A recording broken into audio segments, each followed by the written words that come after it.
자, 네 번째로 컴퓨터 등 사용 사기죄입니다. 자, 객체는 컴퓨터 등 정보 처리 장치이고요.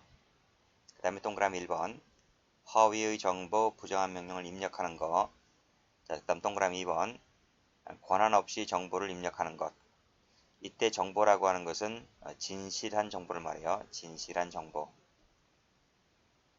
요 동그라미 2번 친 거 있죠? 이 2번은 적지 마시고 2001년도 12월 29일 날 개정 신설됩니다. 왜 이걸 적어드리는가 하면 뒤에 이제 판례가 하나 나오는데 그때 이 부분 관련해서 설명드릴 바가 있기 때문에 말씀드립니다. 자, 그 다음 객체는 이익만 돼요. 이익만 되고 뭐는 포함되지 않는다? 재물은 포함되지 않는다. 순수한 이익제다. 이렇게 정리해 두시면 됩니다. 자, 다음 페이지 한번 가볼게요. 자, 성격 보세요. 자, 컴퓨터 등을 조작해서 이익을 취득했을 때 절도죄나 사기죄로 처벌할 수 없다는 흠결을 보충한다. 그쵸? 왜 사기죄로 처벌할 수 없어요? 사기죄 객체는 사람이잖아요. 컴퓨터는 사람이 아니잖아요. 그쵸? 사기죄 처벌할 수 없다는 흠결을 보충하는 보충적 요건이다. 왜 절도죄는 처벌할 수 없나요? 절도죄는 객체가 재물이에요. 재물. 그래서 이익은 처벌하지 않기 때문에 절도로도 처벌할 수 없고 사람이 아니기 때문에 사기죄로 처벌할 수 없다는 흠결 때문에 보충적 구성요건이다. 그랬네요. 자, 판례 볼까요? 파란 펜 드시고요. 사람 밑을 그으시고 파란 펜입니다. 사람 밑을 그으시고 X.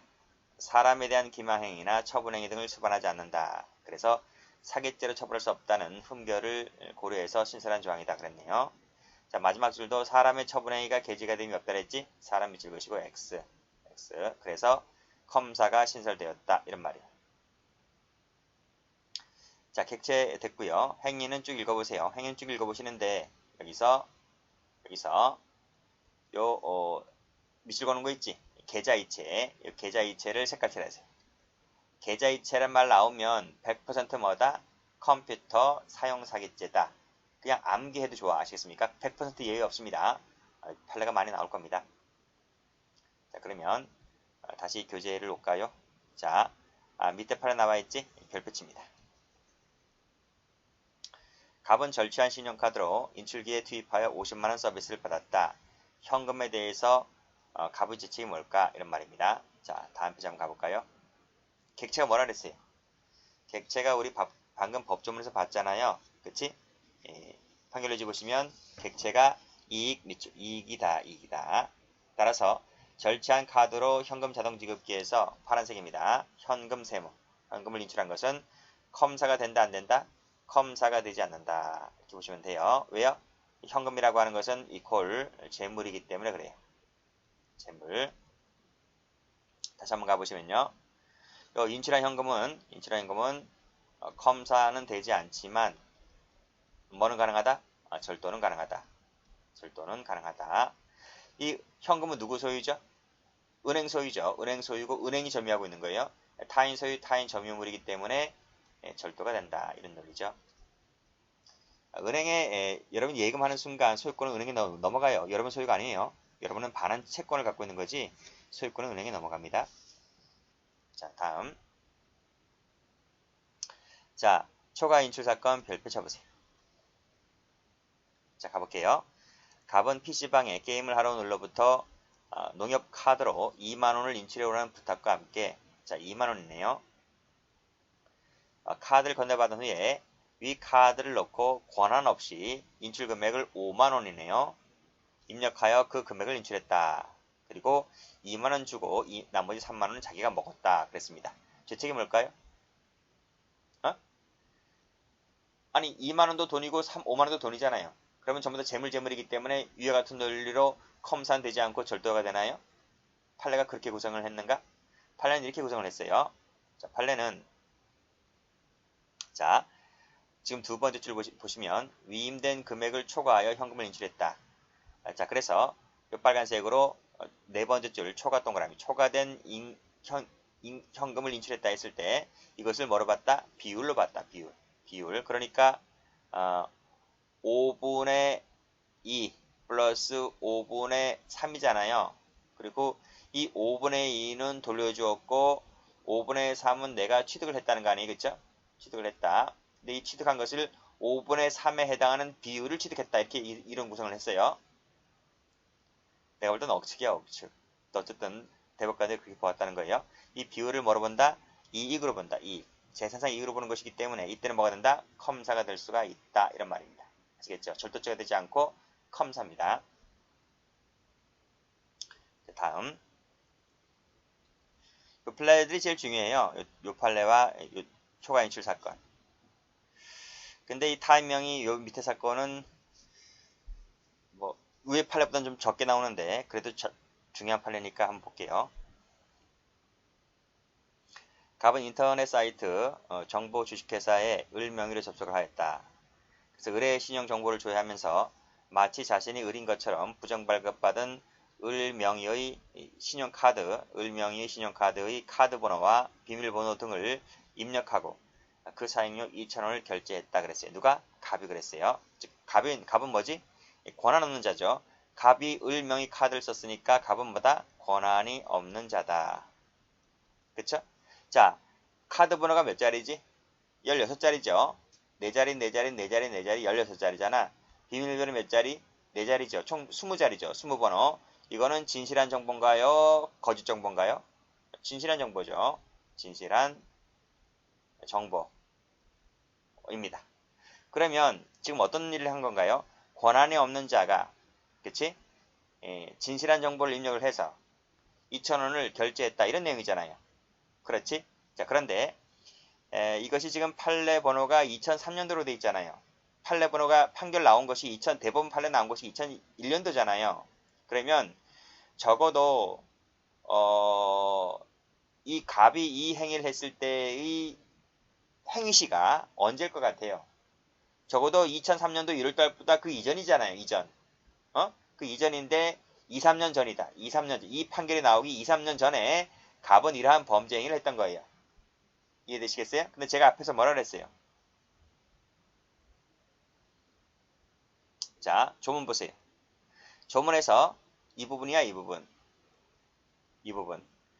권한 없이 정보를 입력 변경하였다는 것이 2001년도 12월 말에 개정이 됩니다. 개정이 됩니다. 그러니까 방금 보았던 그 대법원 사건이 일어나기 전에는 일어날 때는 이 법조문이 있었어 없었어? 없었어. 이 법조문은 2001년도 12월 말에 신설된단 말이에요. 그때 있었던 조문은 이거밖에 없었단 말이죠. 허위 정보 부정한 명령을 입력 변경하는 이거밖에 없었어요. 이거밖에 없었고 이 동그라미 2번은 없었다는 거지. 근데 지금 읽어본 그 사실관계는 1번 같아, 2번 같아. 2번 사실관계 이 사실관계 아니에요? 그렇잖아요. 자, 그걸 전제하에 다시 판례 와보세요. 자, 그래서 자 여기 보시게 되면 판결료지 1번에 구형법이 바로 어디 있어요? 여기 2번에 있잖아요. 2번. 거기에 허위 정보 부정한 명령 입력밖에 없잖아요. 지금요. 그치? 권한 없는 자가 진실한 정보를 입력한다는 말이 없잖아요. 그러면 이것을 가지고 대법원 판례가 어떻게 해석하는지 아세요? 여기서 행위 당시니까 지금 이게 허위 정보는 아니잖아요. 카드 번호와 비밀번호가 진실한 정보지 이것이 허위 정보는 아니기 때문에 일단 구성조건 중에서 이 허위는 탈락되는 거잖아요. 그럼 남아있는 것이 뭐냐? 남아있는 것이 부정한 명령밖에 더 있어요? 그렇잖아요. 그러면 지금 여기서 이 권한이 없는 자가 진실한 정보를 입력해서 2,000원을 결제했는데 이것을 이퀄 지금 법조문에서 보았듯이 이거죠. 이 부분이죠. 부정한 명령을 이라고 볼 수가 있느냐 이거지. 부정한 명령으로 볼 수 있으면 컴사로 처벌하는 것이고 부정한 명령으로 볼 수가 없다면 그땐 법조문 흠결이잖아. 유추해석을 아무나 해요? 유추해석을 막 갖다 붙여? 그럼 풀어줘야지. 그럼 이 부정한 명령이라고 볼 수 있느냐? 학설은 논란이 많았어요. 학설은 된다 안 된다. 학설은 된다라고 하는 사람들도 있었고 안 된다라고 하는 사람들도 있었고 좀 견해가 갈렸고 또 지금 이 대법원 판례가 지금 2003년도에 결정이 났지만 지금 그 형법에서는 2001년도 12월 말에 법조문이 개정된 거잖아요. 그러면 법조문이 개정되었다라고 하는 것은 마치 이 부정한 명령에 권한이 없는 자가 진실한 정보를 입력하는 것이 부정한 명령에 포함되지 않는 것 같아 보여요. 그러니까 그 법조문이 추가 신설됐지, 이게 만약에 권한 없는 자가 진실한 정보를 입력하는 것이 부정한 명령이 된다라고 해석을 하면 굳이 그런 법조문 만들 필요 있어? 그렇지 않나요? 그래서 더욱더 증폭된다는 거지, 의심이. 근데 대법원은 뭐라 그러는지 아세요? 대법원은 여기 나와 있잖아. 여기 부정한 명령에는 권한이 없는 자의 명령 입력 행위, 이 명령이 진실한 명령입니다. 이것이 포함된다. 이렇게 보는 것이 통상적 의미를 벗어난 것이 아니고 유추 해석도 되지 않는다. 그래서 그 법조문이 그 해당하는 그 용어를, 즉 뭐라 그랬어요? 권한 없는 자, 권한 없이 정보를 입력 변경한 것을 추가시켰다 하더라도 그건 그 문제고, 그거는 이 용어 해석을 보다 더 확실하게 하기 위해서 확인차 넣어둔 조문이지, 설령 그러한 문구가 들어왔다 할지라도 부정한 명령에 권한 없는 자의 명령이 포함될 수 있다라고 하는 것은 당연하다. 이렇게 해석을 해버렸어요. 해석을 해버려서 이 사건의 경우에는 국법에 의해서도 처벌할 수 있다. 신법에 의해서는 당연히 맞는 것이고, 신법은 당연히 100% 적용되는 것이고요. 국법에 의하여더라도 부정한 명령에는 권한이 없는 자가 진실한 정보를 입력하는 것을 부정한 명령으로 본다라고 보아도 그렇게 확대 해석, 의미 해석이, 유추 해석이 아니다라고 해서 국법대로 처벌했습니다. 그래서 판례 2번을 보시면 요 타인명의가 뭐예요? 타인명의 밑줄 그시고 이게 바로 권한이 없는 자입니다. 그리고 번호와 비밀번호 있지? 이게 바로 진실한 정보죠. 정보이죠. 그래서 재산상의 이익을 취득했다는 것이 국법으로 당연히 부정한 명령으로 본다고 해서 국법대로 컴사로 처벌했다. 당연히 신법대라면 100% 그 논란의 여지가 없이 무조건 처벌됩니다. 국법에는 약간의 논란의 여지가 있었지만 판례는 국법에 부정한 명령에 해당한다고 해서 컴사로 처리를 했다. 이렇게 받으시면 될 것 같아요. 요 1번 판례 같은 경우는 그 죄형법정지 유추해석 금지 원칙을 할 때 다시 한번 나오는 판례고요. 여기서는 이제 2번을 조심해야 되겠지. 요 2번을 별표 쳐두시고, 요 2번이 이제 강론책에 나오는 판례입니다. 자, 다음 부정한 명령 입력이라고 하는 것은 지시에서는 안 될 명령을 입력하는 것을 말합니다. 그래서 세 번째 동그라미 1번, 네 번째 동그라미 2번.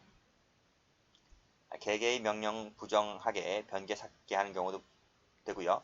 프로그램 자체에서 발생하는 이 오류를 적극적으로 이용하는 것도 부정한 명령이라고 본다. 이렇게 보았습니다. 자, 그 다음 이제 중요한 판례 나오네요. 자, 별표 쳐볼게요. 1번 별표, 2번 별표. 그 다음에 3번도 중요한데 3번은 우리 친족 상들할 때 배웠기 때문에 놔두시고 4번 별표. 됐어요? 자, 올라갑니다. 자, 메뉴 1번. 똑같죠? 타인 명의를 이용했다 했으니까 타인 명의는 권한이 없는 자가 한 거죠. 그리고 번호와 비밀번호라고 하는 것은 여기서 필겠듯이 진실한 정보죠. 정보를 이용했다. 그래서 뭘 했어요? ARS 전화 서비스나 인터넷 등을 통하여 신용대출 동그라미 받은 것은, 즉 타인 명의 카드를 가지고 번호를 입력해서 대출 받은 것은 뭐가 된다? 컴사다. 컴사. 이렇게 보시면 됩니다. 아주 잘 나오는 판례예요. 자, 그 다음 여기까지가 사실관계네요. 이제 끊어볼까요? 자, 갑이 을 몰래 가져간 을의 국민카드를 지급기에 넣고 을 국민은행 통장에 입금되어 있던 500만원을 갑명의 통장에 이체시켰다. 그래서 인출했다 라고 하는 것인데요. 제가 말씀드렸지, 계좌 이체는 다 뭐다? 계좌이체는 100% 여기 나왔네. 빨간색으로 계좌이체 동그라미. 계좌이체는 100% 뭐다? 컴사다 컴사. 됐어요? 그러면 봐봐요. 이 갑이 자기 명의의 통장에 이체시켰다 그랬잖아요. 그러면 자기 통장에 들어온 돈을 자기가 인출했다고 하는 거잖아요. 그렇죠? 그러면 이것은 정당 권한 있는 사람이죠. 갑이 자기 통장에 이체시켰다는 것은 자기 통장에 돈이 들어왔다는 얘기잖아요. 그렇지? 그래서 이것은 권한이 가진 사람이 자기 통장에 있는 돈을 인출하는 것은 절도가 된다 안 된다? 안 된다. 이런 말이에요. 그쵸? 그리고 여기 나오네요. 마지막에 여기네. 절도가 되지 않는다. 이런 말이고요. 이것은 무슨 말인가? 요거는 무슨 말인가 하면 신용카드에서 현금 자동 지급세 계좌이체를 했다고 했을 때 이 계좌이체는 계좌이체를 한 것인데 계좌이체는 컴사로 처리하는 거지 절도가 아니잖아요. 그쵸? 그리고 이 계좌에 들어온 돈을 가지고 이 자기 통장에 들어온 돈을 자기가 인출하는 것은 이 인출하는 법은 뭐다? 정당 권한을 가진 사람이기 때문에 절도도 안 되고 사기도 안 되는 거예요. 이해되시죠? 그런 내용이고요. 그 판례가 바로 밑에 거예요. 밑에 거. 밑에 것도 똑같은 판례예요. 똑같은 거. 그래서 이거 한번 볼까요? 자, 이거 보시면 갑이 권한 없이 A 회사 아이디 패스워드를 입력하여 인터넷 뱅킹에 접속을 하였다. 그래서 자기 계좌로 1,800, 1억 8천만 원을 이체를 했다. 그랬지? 똑같이 이체지? 계좌 이체 나오면 뭐예요? 컴사다, 컴사. 여기 나오죠? 여기 보시면 계좌 이체했지? 컴사다, 컴사. 됐죠? 그래서 요 색깔 칠해낸 부분 빨간색으로 자기의 예금 계좌로 돈을 이체했다. 이체가 동그라미 뭐예요? 빨간색으로 이체한 것이 컴퓨터 사용 사기죄가 되는 거예요. 이게 자기 통장이잖아요. 그렇죠? 자기 통장이잖아요. 그래서 밑에 자기의 카드를 이용하여 자신의 카드를 이용하여 밑에 돈을 인출한 것은 절도가 돼야 안 돼요? 안 돼요. 자기 통장이니까. 그리고 그 정을 알고 있는 을에게 주었다 할지라도 이게 절도가 이것이 작물이 돼야 안 돼요? 안 돼요. 그래서 을이 취득했다 할지라도 을은 작물 취득자가 되질 않은 거예요. 됐어요? 그래서 마지막에 작물 취득이 되지 않는다. 이 노트에 있어. 노트에 있어요. 여기 보세요. 자, A 계좌에 있던 돈을 자기 계좌에다가 이체시키잖아요. 갑이란 사람이. 이게 뭐다? 계좌 이체만 나오면 100% 컴퓨터 사용 사기죄가 된다고요.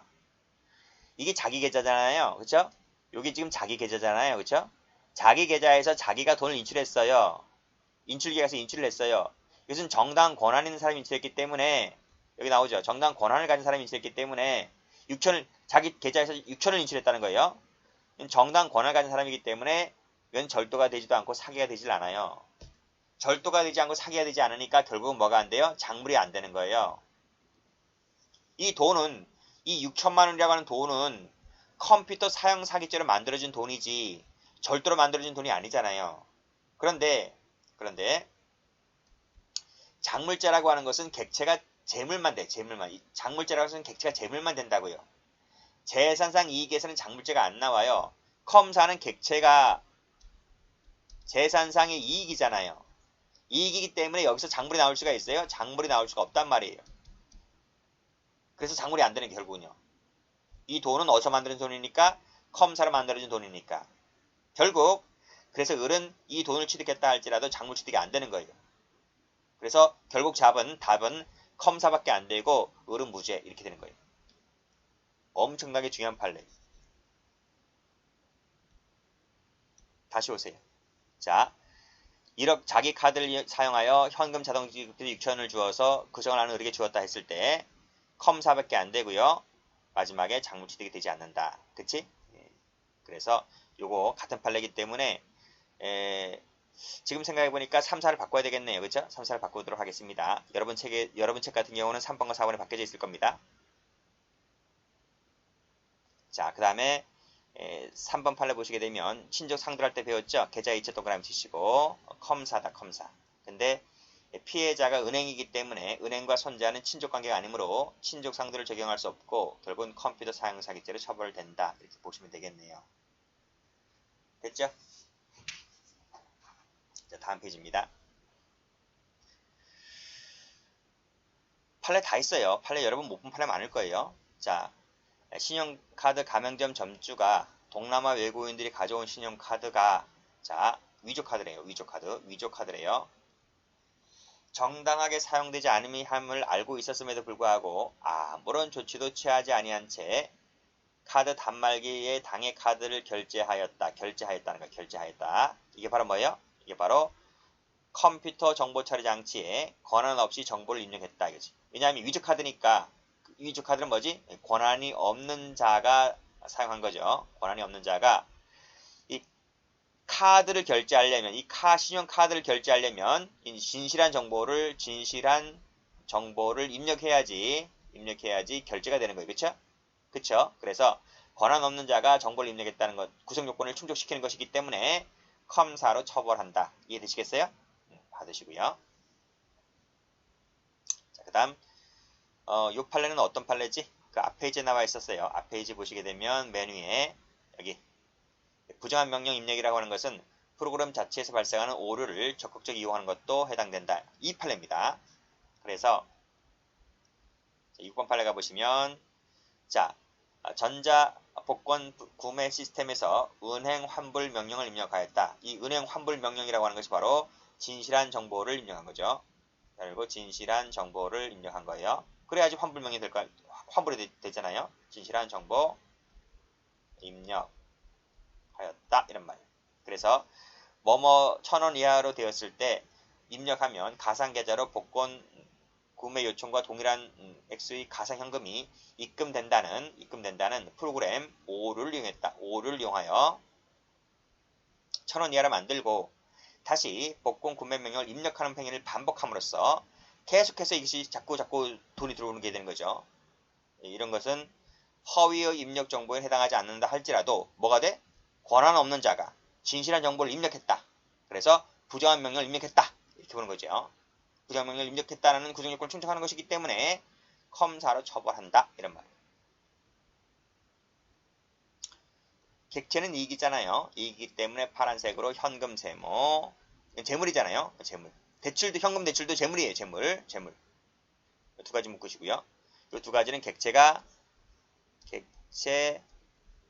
땡땡 재물에 해당하는 판례. 그래서 컴사가 되지 않는다는 판례입니다. 자, 여기까지가 사실관계네요.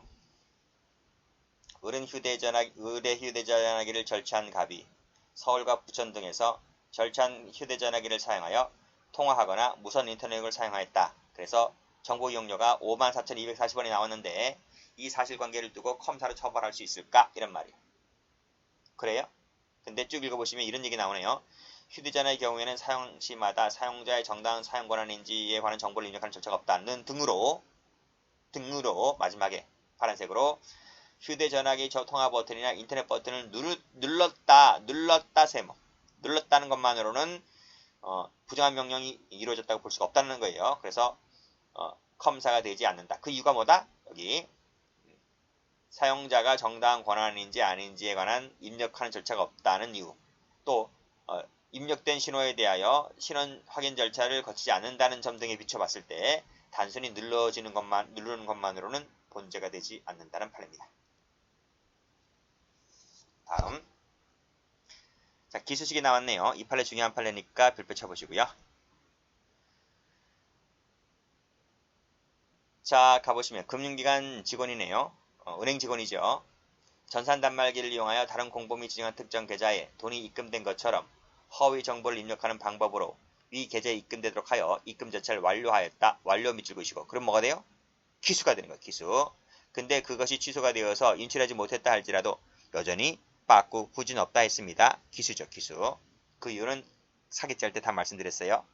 빨간색으로 입금 동그라미 기수다 밑줄 그으시고 가로 열고 닫고 이미 성립했다 했으니까 기수가 되는 거죠. 자, 밑에도 마찬가지입니다. 빨간색으로 입금 동그라미. 여기서 무자원 송금이라는 게 무슨 말인지 아세요? 직원만이 할 수 있는 거야. 직원만이 할 수 있는 것이고 우리 같은 경우는 이거 못해요. 우리 같은 경우는 돈을 넣어야지 계좌이체나 입금이 되잖아요. 근데 직원 같은 경우는 꼭 통장에 돈을 입금하지 않는다 할지라도 돈을 갖고 오지 않는다 할지라도 컴퓨터 자판기만 자판만 누르면 입금하고 송금이 가능하잖아요. 그렇죠? 그것이 바로 무자원 송금이다. 그렇죠? 입금하게 되면 기수가 된다. 이런 논리입니다. 가로 열고 기수 이렇게 쓰시면 되겠네요. 여기까지 하겠습니다.